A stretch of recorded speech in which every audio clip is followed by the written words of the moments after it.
Okay. Welcome to the Voices of openBIM again. Thank you. Nice to have you, Mark van der Bergh. Yeah. Maybe just give a short introduction about your role and your professional background. Yeah, I'm in the AC industry for more than 20 years, 25 years, but from the software vendor point of view. Mm-hmm. So I've been working, developing companies, developing CAD and BIM technology for years.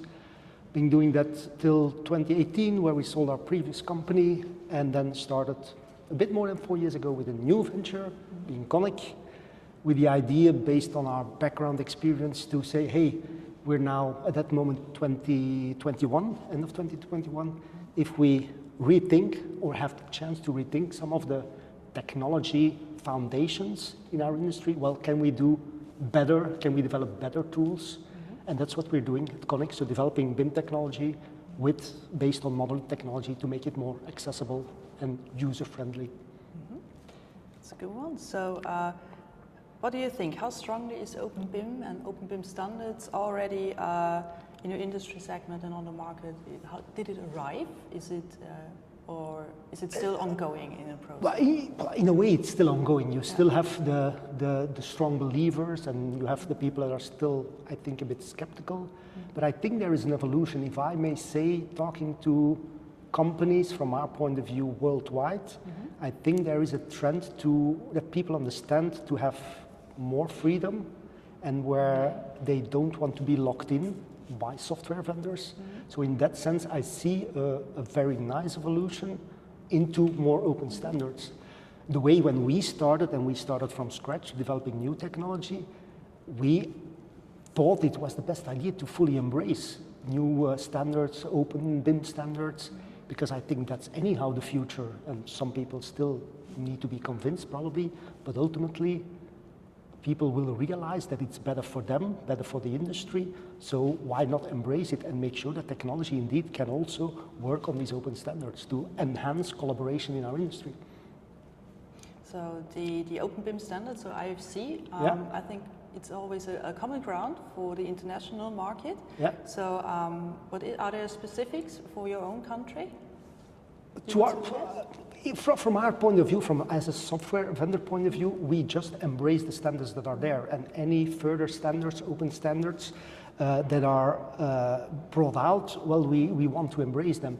Of course, we as a software vendor, we work for the international market, so I come from a small country called Belgium, so if we would only do it for Belgium, it would be a short story, so we anyhow have to work globally. So for us, it's important that standards are internationally supported. And the more it is done, the better it is also for software vendors. And we invite all software vendors to do the same, to embrace that idea of international common standards. Yeah, as I come from a small country as well, that's Austria, I totally understand. Yeah, absolutely. I was kind of surprised yesterday. We saw a presentation about the Building Smart Validation Service. Yeah. I was really surprised because the number of the checked models within the last 18 months was about 56,000 models. Okay. Which I think was a huge number for 18 months. So, yeah, true. Do you think we can get something out of that number, that so many people check IFC models? I think we of course have a bias towards Europe, and of course we're very close in touch with European companies, construction companies and design firms and even owner-operators. We see in Europe, I think mostly it's kind of the de facto standard that people work, communicate using IFC. I think that's definitely more and more. But for me, what is nice to see that also in other regions in the world, what before was a bit lacking probably, like in the Middle East, in Asia, that we really see from our view as well, that is picking up. So I'm not totally surprised. I think it's a good sign that things are moving, right? Yeah. So yeah, I'm happy to hear that. I was happy too. Yeah. And also the number surprised me that there are already models in the new standard of IFC 4.3. Yeah. Which I rarely see, because there are not many software vendors who can actually extract or export an IFC 4.3. So, okay, cool. So what about we do, by the way. You do? We do, by the way. Absolutely, absolutely. Yeah, we want to support the latest standards if they're available. Makes sense. Yeah. So maybe models that have been created with your software have already been checked. So, maybe. That would be interesting. Yeah, absolutely. It would be nice to check. Yeah. Next question was, we also had a lot of talk about AI, of course. Yeah. And also yesterday was a big presentation about AI is going to influence BIM and the processes of openBIM in the future. So I just wanted to know what your view on this topic is. Yeah, if you have the foundations right, and of course open standards help with that. If you have those rights, then of course you can start to do smart things using AI, machine learning, and so that's kind of almost a must-have. And of course people want to make sure they can use their own models, their own knowledge, and then apply AI, machine learning on those. So there as well, because people are working with data and geometry that are coming from all kind of sources, so you have to have a common denominator, you have to have a common language, and their standards are important, open standards, and then you can start in a smart way applying AI and all the new techniques to enhance and automate even a lot of things.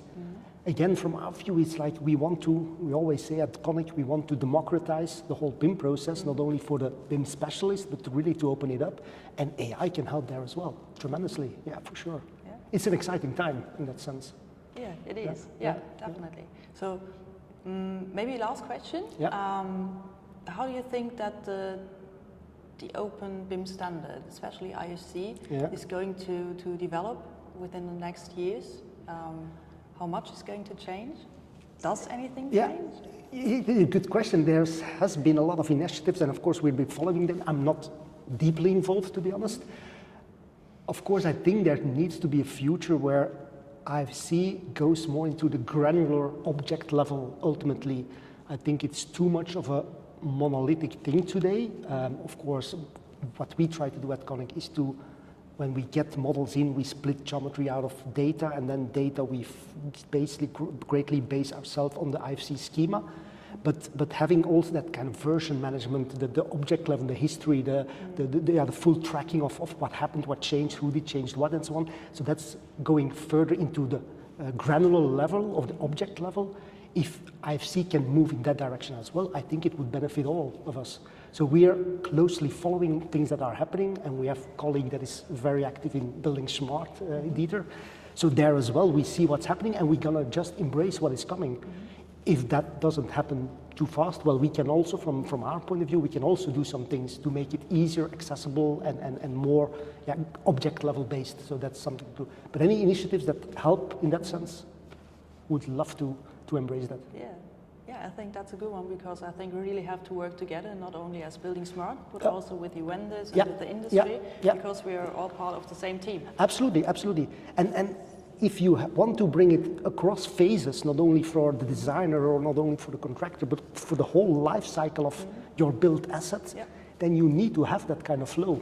And then it needs to be open, and it needs to be accessible and easily accessible. So absolutely in favor of any further evolution on that. So we're going to support that. That's great to hear. Thank you very much for that. Thank you. Thank you for talking with us. Thank you, Tina.